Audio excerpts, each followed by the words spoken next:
Okay, so we can start meanwhile attendees are joining. So good evening everybody. This is Sayyid Ismail Bahbahani, the Assistant Manager of the Arabic Islamic Science Museum.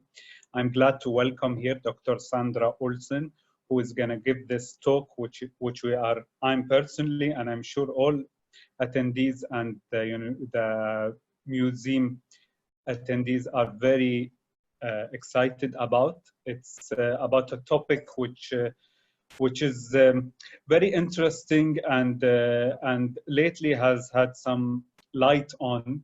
It's the topic of the rock art, prehistoric and ancient rock art in the Arabian Peninsula. Here we are specifically within the Kingdom of Saudi Arabia. And Dr. Sandra is an expert, and she has written the book Stories in the Rocks about this topic. So I'll introduce Dr. Sandra. She is the curator in charge of the Division of Archaeology in the Kansas University Biodiversity Institute and the interim director of museum studies there. She's an old world archaeologist who focuses on the development of horse-human relationships through time and the impact of equine domestication on society. Sandra did her graduate degrees at the University of Arizona and the University of London, with a postdoctoral position at the Johns Hopkins University School of Medicine, Department of Cell Biology and Anatomy. She was curator and director of the Center for World Cultures at the Carnegie Museum of Natural History for 23 years. For much of her career, she directed excavations at 5,000-year-old villages in Kazakhstan that produced the oldest domesticated horses in the world. She has spent 10 years studying Saudi Arabian rock art. Dr. Olsen further explored her interest in the area of horse-human relationships by curating and advising for horse exhibits for the American Museum of Natural History, the Kentucky Horse Park, and the British Museum. She has over 70 publications, including 2 books and 2 edited volumes on the horse in antiquity. They, of course, include her book, Stories in the Rocks, which she will speak about the subject of. And with this pedigree and this qualification, I'm sure that this is a talk which nobody would like to miss. So, Dr. Sandra, you have the mic. You can correct me if I said anything wrong, and you can take over.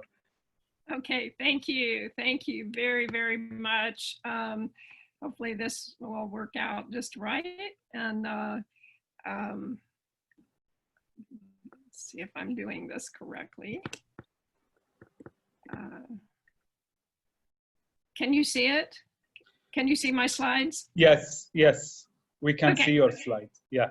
Okay, so welcome everyone. This is very exciting for me in this era when we can't actually travel to where we want to be. At least we have a way of communicating with each other. So today I'm going to talk about Stories in the Rocks, a view into the past through Arabian rock art. I want to start out, first of all, by thanking all of you. I want to thank the Arabic Islamic Science Museum, and particularly Sayyid Ismail for inviting me. This is a really great opportunity, and I am very, very grateful. And also, I want to thank all of you for joining us today. I'm sure you have busy schedules, and I hope you'll find that this is worthwhile for you. And I welcome your questions at the end. So first of all, I went to Saudi Arabia back in 2009 when I was working on an exhibit for the Kentucky Horse Park. And I'm kind of a desert rat myself because I lived out in Arizona for 8 years and really fell deeply in love with the desert. It's very different in the Arabian Peninsula, but at least as beautiful. And I was just really taken away by the incredible beauty of the landscape. But what I didn't know when I first went there in 2009 was how amazing the rock art is in the whole Arabian Peninsula. It's truly world-class, and there are few regions of the world that can compete with it. And what I found was very exciting, because I study animal relationships with humans, is that it has a wide range of species represented, and you can also tell what the humans were doing with them, whether they were hunting them or herding them and so forth. So I'm very blessed to have a wonderful team, and you will see the gorgeous photographs in this talk. I owe completely to our photographer, Richard T. Bryant. He's still one of our best friends, and just an amazing photographer, as you'll see. When I went to do field work in Saudi Arabia, I was very lucky to have two experts on rock art, Abdulaziz Al-Ahmad, who is an archaeologist in the Saudi Department of Antiquities, and the world's expert on Arabian rock art, Majid Khan, who is a dear, dear friend of mine. Also, you'll see in this picture my husband, Chris Beard, who's a paleontologist and biogeographer, and he joined us on our field trips. So this map shows you the wide area that we investigated from north to south and east to west. As you can see, we covered a lot of territory. We did 2 big field seasons and a couple of minor ones. And so this will show you some of the areas that we investigated. What I find so fascinating, and it's the gift that just keeps on giving, is that rock art sheds light on a wide range of human behavior and also on the paleo environment. So between around 9700 and 3000 BCE, there was what they call a Holocene Wet Phase, which was when the whole Arabian Peninsula was much more moist. It was more like savanna, something you would find in Kenya today. So very, very different from the desert of today. We can learn also about the domestic animal species and the various breeds that they were utilizing there from about 10,000 years ago onward. We can actually get at some of the religious belief systems, although that's probably one of the more nebulous, more difficult topics, but I will give you some examples. We can even look at sort of mundane things like hairstyles and attire and the ornaments that the people wore. Not all of these things, of course, would be preserved in the archaeological record in any other form besides the art.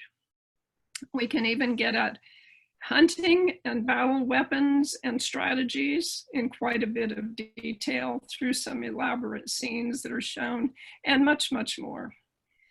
So because I had this amazing photographer along with me, we decided that we would kind of stick our necks out and try some advanced imaging techniques. Some of these are now quite commonplace. And we did a few other things too. In addition, we did videos and some 3D laser scanning. But today I'm just going to focus on the 3 main ones, which were gigapan photography, reflectance, transformation imaging, more easily known as RTI, and night photography, which is one thing that Richard Bryant really excels at. So since 2011, we have had a website that you can check out. It's very easy to remember how to find it on the web. It's saudi-archaeology.org. If you want to check it out, if you'd like, just to put in a little plug, if you'd like to purchase a book on this story, this lecture is called Stories in the Rocks, you can do that on our website, and you can find out more information that way. So when we started our first field season in 2010, we were on the cutting edge for this photographic technology called gigapan robotic panoramas. They were developed only in 2008, so just 2 years before that, for the Martian rovers, with NASA collaborating with Carnegie Mellon University in Pittsburgh, Pennsylvania, which is where I was at the Carnegie Museum of Natural History, right across the street. So we all worked together on this. Gigapans are not that hard to understand or to use. But I just want to give a brief explanation of what they are. They're basically gigantic panoramas of, say, a whole rock face or mountains or whatever, large scenery. And they use a little robot that your camera, any digital camera, attaches to on a tripod. And you basically just line it up and it automatically shoots rows and columns of very, very high resolution photos. And they overlap with each other in every direction by about 50%. It's kind of hard to show this schematically. Then you use a software Gigapan stitch, and that seamlessly stitches hundreds of photos. Some of our Gigapan panoramas consist of over 400 individual high resolution photos, all stitched together seamlessly into one large gigapixel panorama. So they're enormous files. Then you load those into gigapan.com, and then you can put them on your own website. So you can see many of those on our website. Here's just an example of one that was taken down in southwestern Saudi Arabia in an area called Birhima. And what's great about it when it's on the web is that you can zoom in and even see the sand grains in the sandstone. You get incredible detail close-ups. So these are just a couple of little examples down below of that zooming in that you'll see. The one in the lower left, you can see up in the Gigapan to the left side of the screen. And the other one is a cattle that's decorated, a bull that's decorated, and you can see that on the right side of the Gigapan. So you can zoom really close in, and that helps me to continue studying from afar all of the details in the rock art. As I said, Richard Bryant is really an expert on night photography. He lives in the desert himself in New Mexico. He does a lot of night photography. When you're out there in the sunshine in Saudi Arabia, it's beautiful, but the sun's glare tends to really wash out the rock art, and I can be standing right in front of some of it and not really make out all the details. So we do half of our work at night. We don't sleep very much. We go out to the sites, and he sets up his tripod and all of his lights. And the great thing is the photographer then can control the angle and the intensity of the light source, and the details will show up much, much better with that kind of artificial lighting. Here's an example. The little drawing on the right shows you that it's a female, very elaborately dressed. The photograph on the left was taken during the day, and you can't really very clearly make out what the figure is. The one in the center is a night photograph, and you can see, I think you can see all the details and how much clearer it is. So it's not easy to prove this, but it's my feeling just from personal experience that the ancient people probably preferred to view their rock art and maybe even make their rock art under firelight at night, because you can see it so much clearer, and the flames kind of make the figures dance to some extent. So it's really beautiful seeing it that way. Another technique we used, which is not very common, is called reflectance transformation imaging, or RTI. And it creates a computerized virtual lighting model of an object's surface using multiple photos taken at different lighting angles. So the camera stays on the tripod in exactly the same position, and Richard moves the light around and takes more photos. So it reveals subtle surface details that would be difficult or impossible to see otherwise. And on the web, it's very, very dynamic. You can move the cursor and change the angle of the light source. And I've just given you sort of a still example of this. At the upper left, you can see, I put this little icon of a flashlight on so you can see the angle that the light was shining on it. So as you change that, it highlights different things like the little two toes on the feet, the horns, and so forth. So those are just a very quick example of some of the techniques that we used. So I want to jump right now into some of the stories. that the rocks have to tell us, and they really are quite endless. So as an archaeologist, I like to find things that won't show up. Dr. Sandra, I don't want to interrupt you. It's very interesting, but I want to tell the participants, if you have any comment or question on any slide or anything that Sandra says or anything related to the topic, you can write it in the group chat and I will refer it back to her during the discussion stage of this talk. Thank you. Sorry, Sandra. Yeah, sorry. I just needed to make it clear. Yeah. And don't be shy. Do ask some questions. I want to hear. It makes me think. So thank you for doing that. Yes. So as an archaeologist, I like to kind of find out some information from the rock art that would be hard to find out otherwise. For example, we don't have that great a preservation of clothing. And I like to know what the people were wearing and how they were doing their hair and what kind of ornaments they were wearing and so forth. So we can look at the human figures and we can see that the men, one option for their wardrobe was to wear an izar, what we would call in English a kilt. And of course, those are still worn today. We see other examples of clothing that reflect very, very old traditions. And on this image, he's often called a king, although we don't really think of him that way. He has a torque or a necklace of some kind and a belt that's visible, some kind of a hairdo, we're not exactly sure what. On later images, you can actually see slippers with curled toes, but I wanted to show you this Neolithic one. This is fairly common that you see this kind of bump on the ankles, and we think that might represent sort of a tie of a sandal strap. So we're waiting to see little clearer images. There's also a little bump on the heel.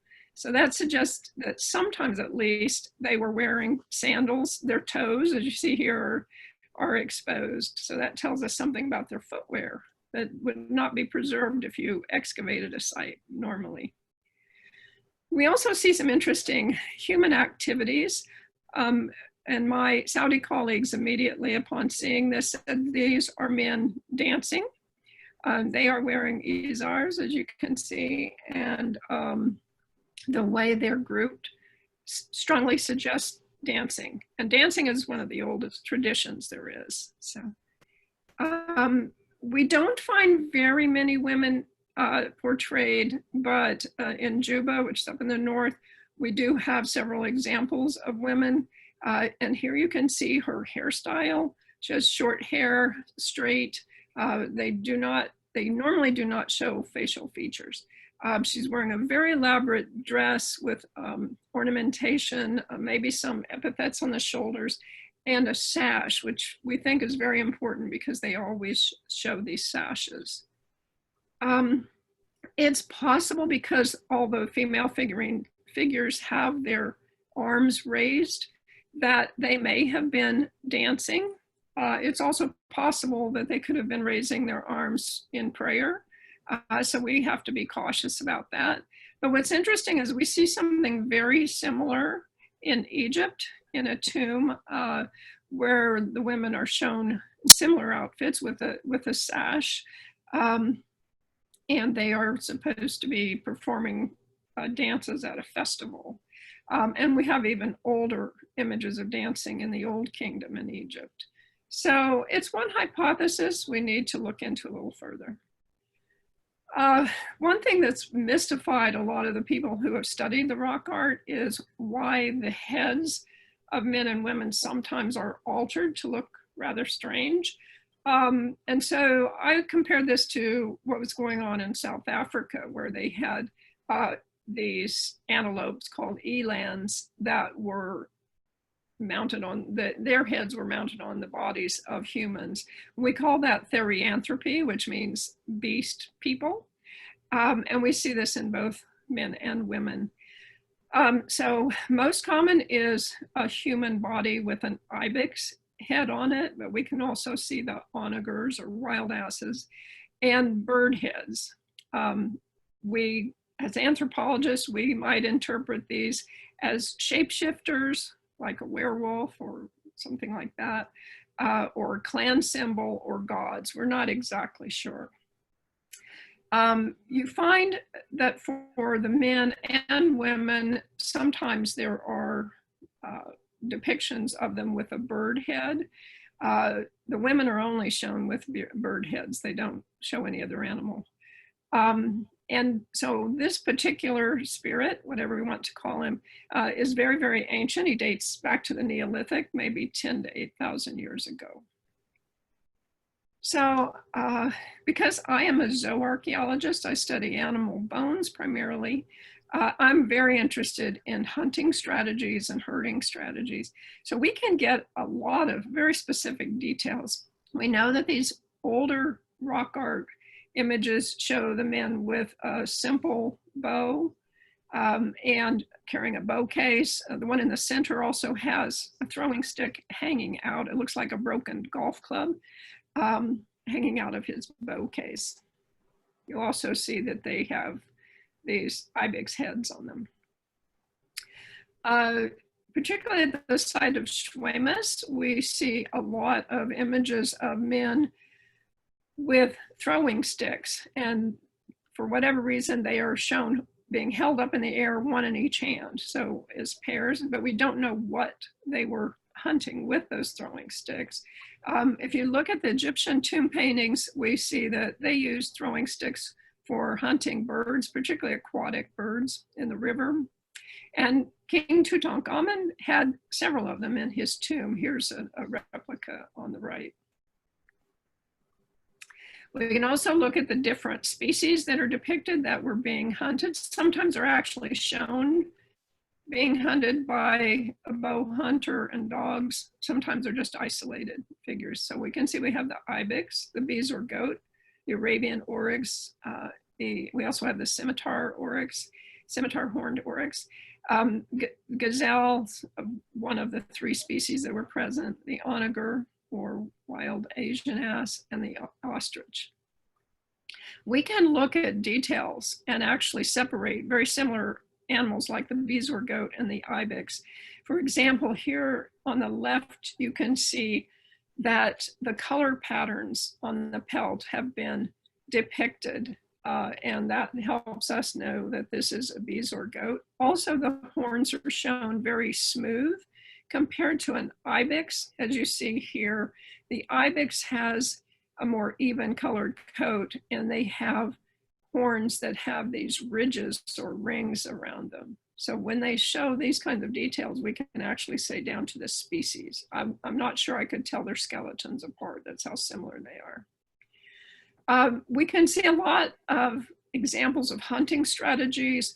The bow hunter would hunt with a pack of dogs, and you can see in this scene at Schwemus that this wild ass or onager is being surrounded by the pack of hunting dogs, and then on the right is the hunter with his bow set to shoot the animal, shoot the ass.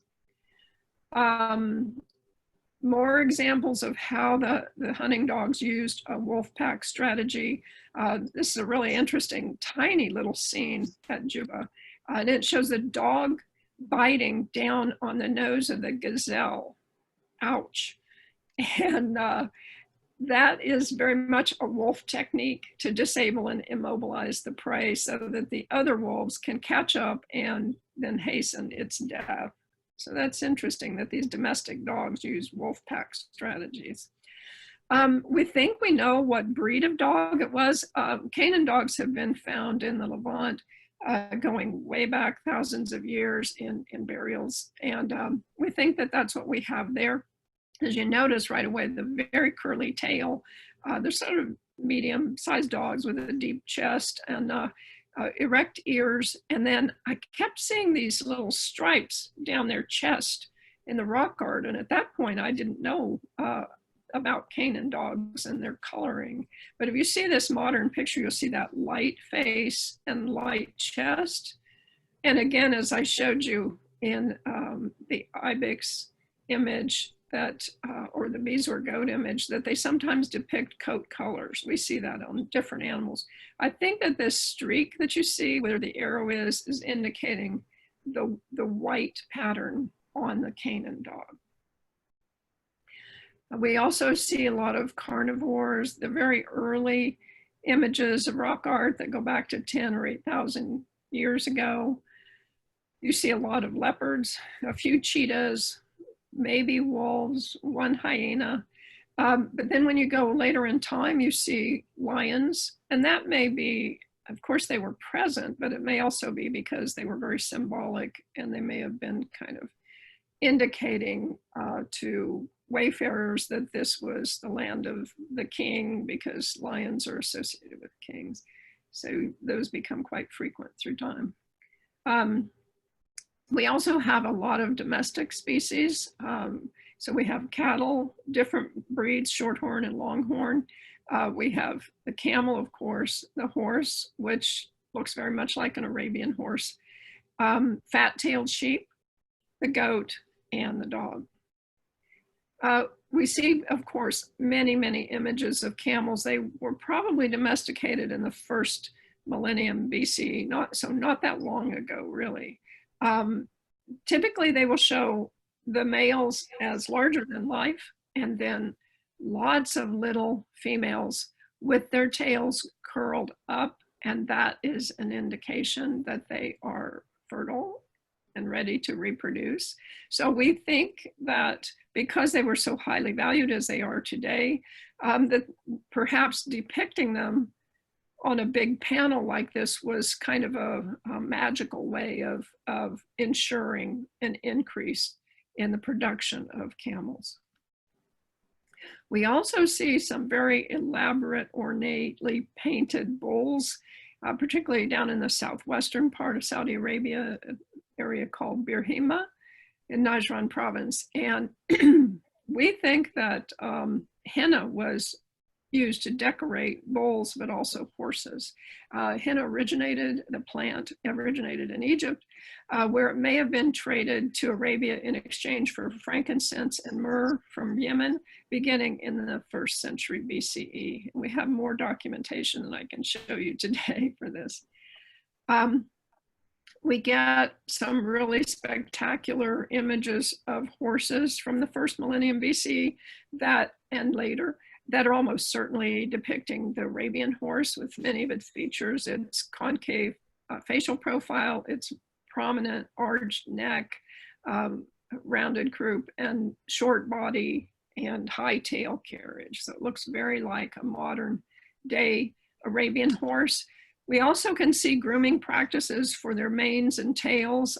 Very often they roached the mane or cut it very, very short. This helps prevent the mane from being tangled in the bow or the reins during warfare particularly. And it also accentuates that beautiful arched neck.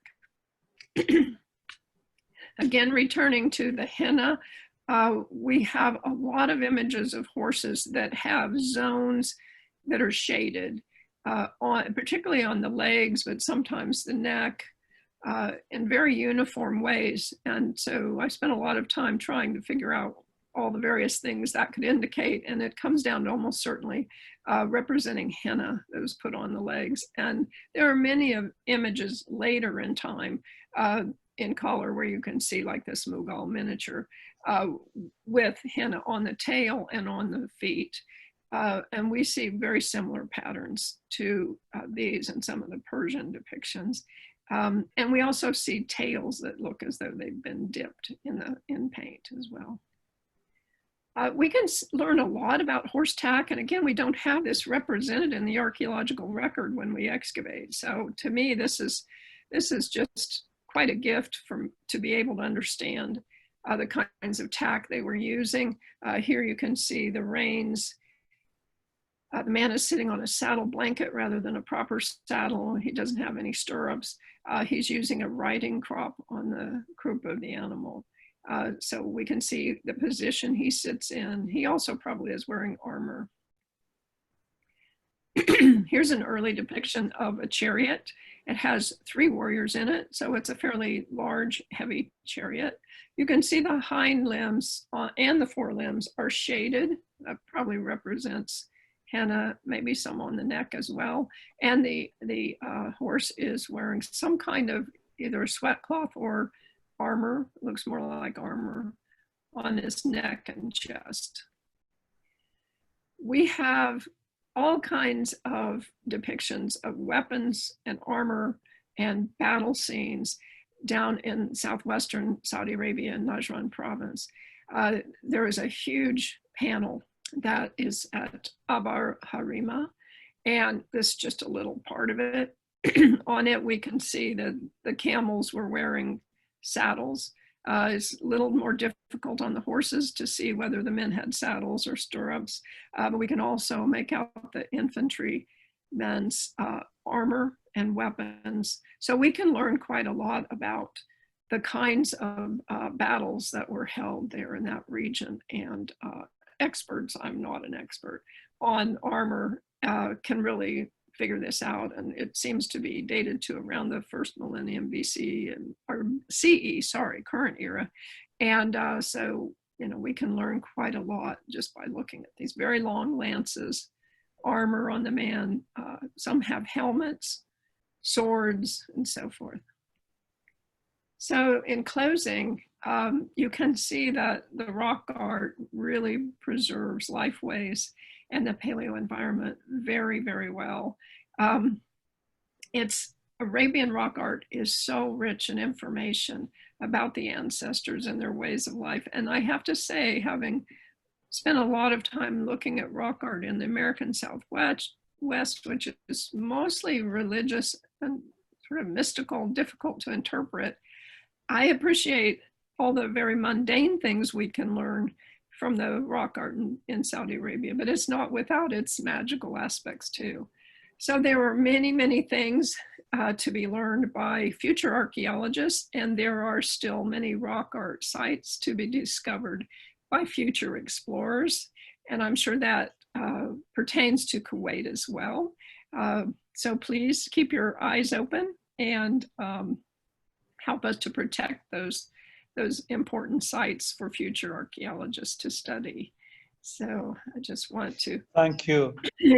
Express my gratitude really quickly to the supporters of our research, Princess Adila, Prince Faisal, the Land Cultural Foundation, the Saudi Commission for Tourism and National Heritage, our photographer, Richard Bryant, and Majid Khan, and Abdulaziz Al-Hamad, the brilliant archaeologist, and my husband, Chris Beard at KU. And that's all I have. So I want to thank you all for joining us on our adventure through time in the kingdom. And if you have some questions, then I think Ismail will present those now. Yes, Dr. Sandra, thank you very much for this very interesting talk.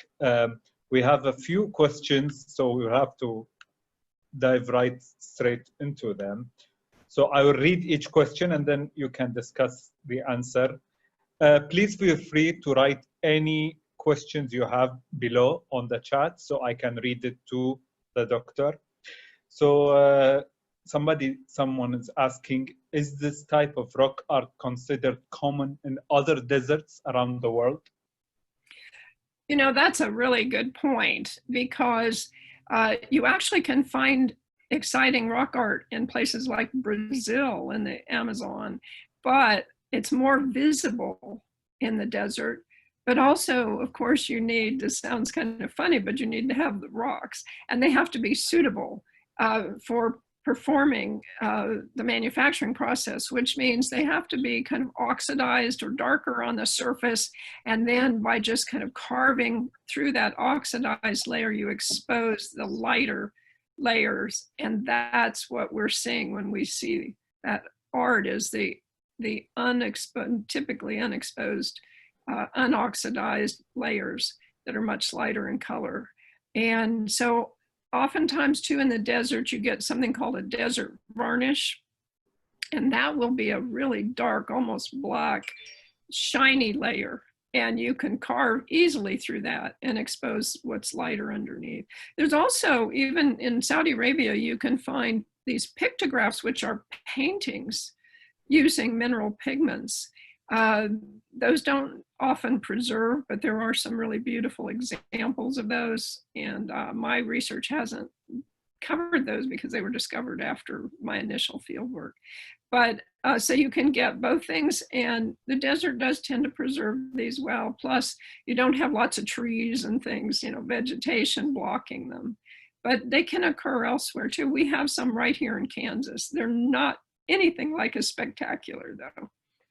So the desert tends to be where you see them, and also you have the right kind of rock. Yeah, there is also two questions. They are in Arabic. I'll try to translate them. So historically, when do these drawings, when do they start to come into the record? So what year, how many years ago, and when do they fade off, if they ever do? And are there any animal depictions in rock art after the coming of Islam? So two questions.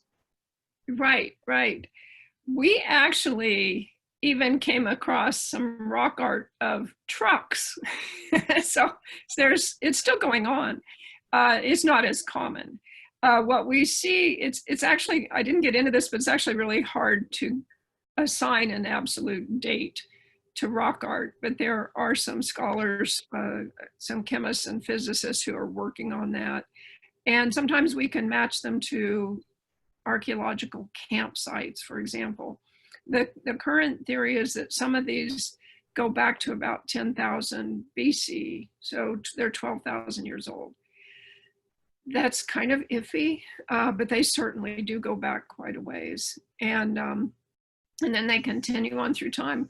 Ironically, the best art is the oldest art, and it gets more like cartoons and caricatures as you go forward in time.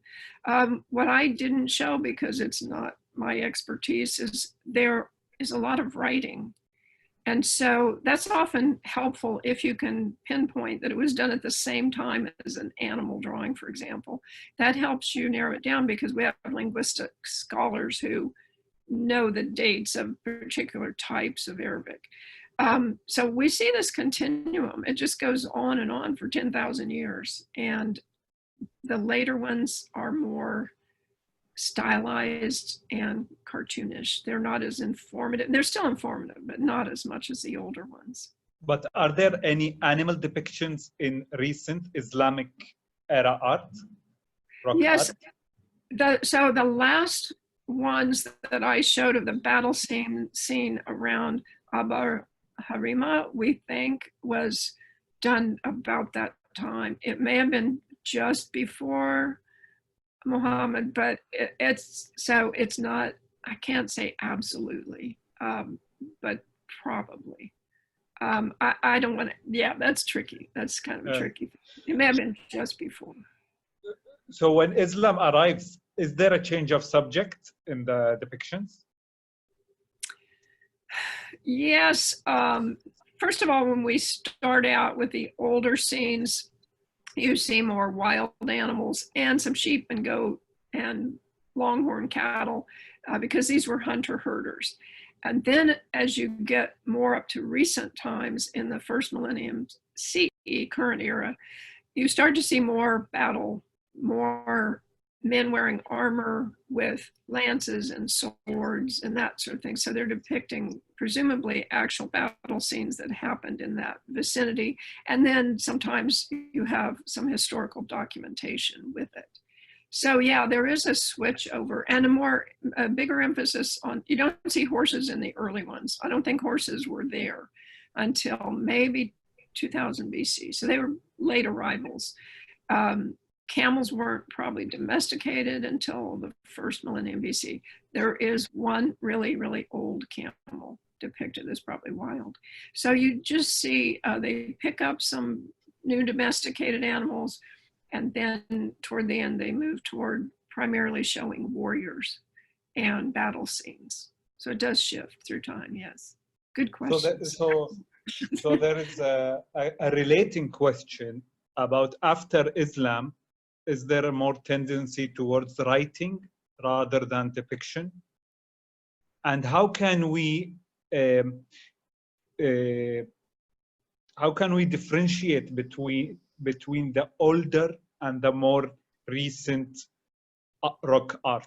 So I think you touched upon that, yeah. But these are brilliant questions. We have quite a sharp audience. Thank you.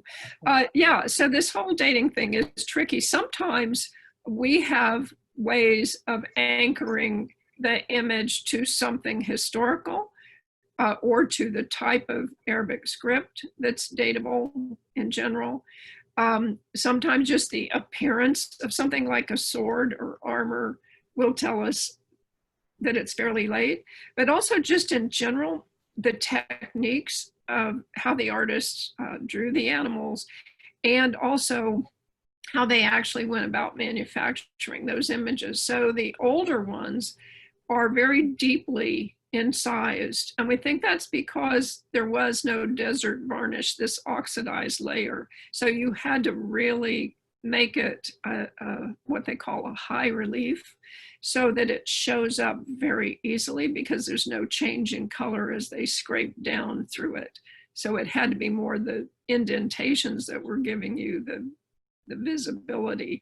But then the really late ones have this shiny black desert varnish, and they're just lightly scraped, very shallow scraping, and it reveals that lighter rock underneath. So that's kind of a relationship. You can say, okay, the deep ones are older, and the ones with a desert varnish that are lightly scraped are newer, but that doesn't give you absolute dates. So there are some fancy ways they can get at general dates that are absolute, but an easier or a better way, I think, is to look at the writing if it's associated. Of course, that's after writing comes in, or the metal weaponry and things like that. There is also a question, why was henna used on the horses? Henna. When? Why was henna used on the horses? Oh, that's great. Yeah, no, I kind of sped through this because I didn't want to go over time.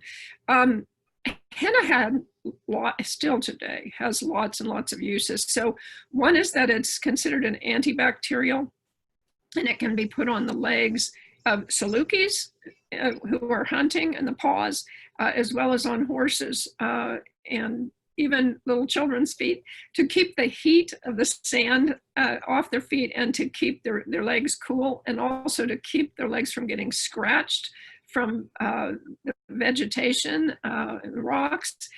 And it acts as an antibacterial. It's kind of thought to be kind of medicinal, but it's also primarily that bright red. It's a very, very ornamental.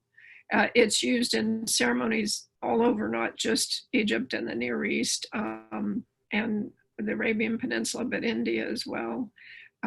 It comes from one species of plant that originated in Egypt. So that's why we think that, and the oldest evidence on Egyptian mummies comes from Egypt. So that's why we think it was a trade item. You could also use the henna flowers for perfume. And so I spent a lot of time trying to debunk that idea. And in the end, it worked out.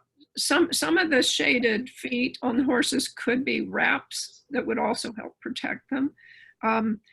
But when you look at the patterns, they match up very closely with some of these beautiful illustrated manuscripts and miniature paintings that are much later in time, but that kind of help show a parallel, I guess you would say. Different cultures and later in time, but very similar. And when you see the tail, just the tip of the tail shaded, that tells you that's not an example of armor or tack or something like that. It pretty much had to be that it was painted. So that helps to confirm the henna hypothesis. So another question related, it's like a divergence, but was henna originated in Egypt? Did henna originate in Egypt? Right. As far as we can tell, there's just one species, and you have to go back to the botanists for this. Again, that's not my expertise. But what they believe is there was one species, I think it's the genus is Holocene, that they think the origin of it was in Egypt. And certainly the oldest prehistoric evidence on mummy hands and faces and so forth occurs in Egypt, but that could be preservation. But I really think that there's strong evidence. And when you think about how the aromatics like frankincense and myrrh were being traded up on these very important trade routes in the first millennium BC and later, it kind of makes sense. They were trading frankincense to Egypt, so something had to be coming to the Arabian Peninsula from Egypt. So it's a swap, you know. And so I think that henna would have been highly valued, and so I think it's pretty sound. I did a lot of investigating on this, and there's much more work that needs to be done on henna trade. We need to try to figure out ways to get at that. And also Neda has a question. By the way, thank you very much for this. This is almost, each question and your answers almost opens the door for even more talks on this subject. So Neda is asking, are these images, the rock art, are they in locations accessible to tourists? It depends. Or were they originally seen by tourists or detected through robot cameras and hard to reach? It varies tremendously. We were really, I can't accentuate this enough. We were very, very lucky to have the kindness and generosity of Majid Khan and Abdulaziz and the Department of Antiquities to make it very easy for us to travel all over, to go to very remote places. Sometimes we get stuck in the sand. It's pretty way off the beaten path. But there are some that are accessible. For example, Qaryat Al-Hasba is also known as Graffiti Rocks. It's about an hour and 45 minutes west of Riyadh, and it's just off the road. It's fairly easy for people to see, and it's just covered with fairly late images, but it's just solid. And there were some others at Alula and various places. So the Saudi government has been really proactive trying to develop tourism in a really responsible way. Some of the more important sites that are still relatively close to civilization have been fenced off, though, because they're so worried about graffiti and damage and shooting. People shoot at the rock art and it just pops little circular indentations off and destroys it. So we have this fear of graffiti and damage, but I think there are ways you can, some of it is just out there. You can, if you're driving around the desert, you can look at the rocks and find it yourself. You can look into Google Earth and find out the locations. Archaeologists never publish locations because of vandalism. We're very careful about that. But there's a lot on Google Earth that would show you exactly where those locations are. Just, I would say, be very careful and protect that important heritage. Yeah, thank you for that. There is also the question, are there interesting cultural habits, traditions interpreted from rock art? So you can expand on cultural historians. How can they make sense and use the rock art images? Well, you know, a lot of interest at other rock art sites, such as South Africa, which has some beautiful paintings and petroglyphs, the kind that were carved in. Some of the most sophisticated work in terms of archaeologists doing research has been done there in South Africa. And I think most people from a cultural point of view are interested in their mythologies, their belief systems. That, to me, I mean, I'm kind of interested in the very pragmatic things like hunting, but that's because I'm a zooarchaeologist. But when you see these heads of animals on humans, that tells you that's not normal. Some people have thought they were masks, but I've actually been able to figure out that they're modifying. When you see an ibex head, if you look at the squared off shoulders and skinny arms, you can see that probably that beast man actually goes all the way down to the waist. And so it's not really a mask.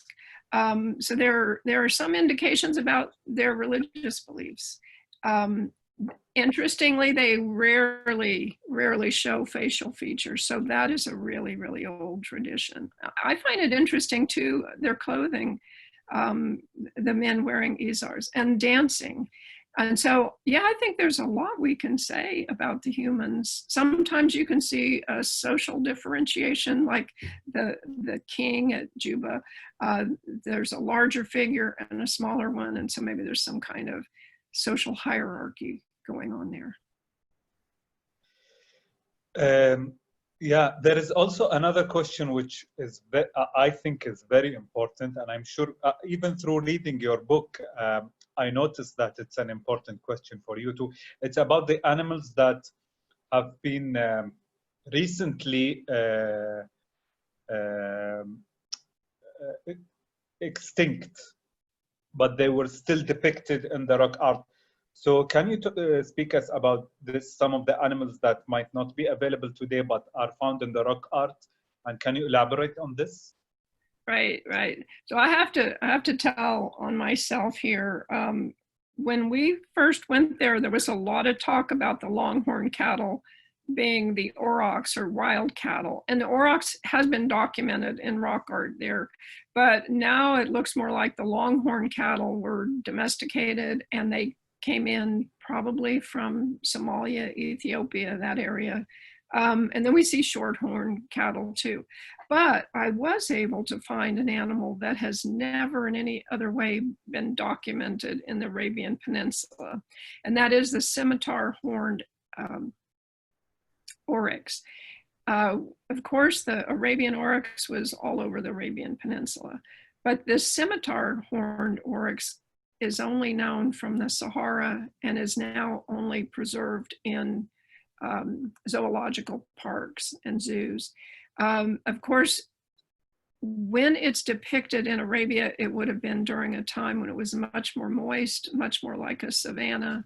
And it started going extinct in the Sahara at the same time, when you go from the green Sahara to what it is today.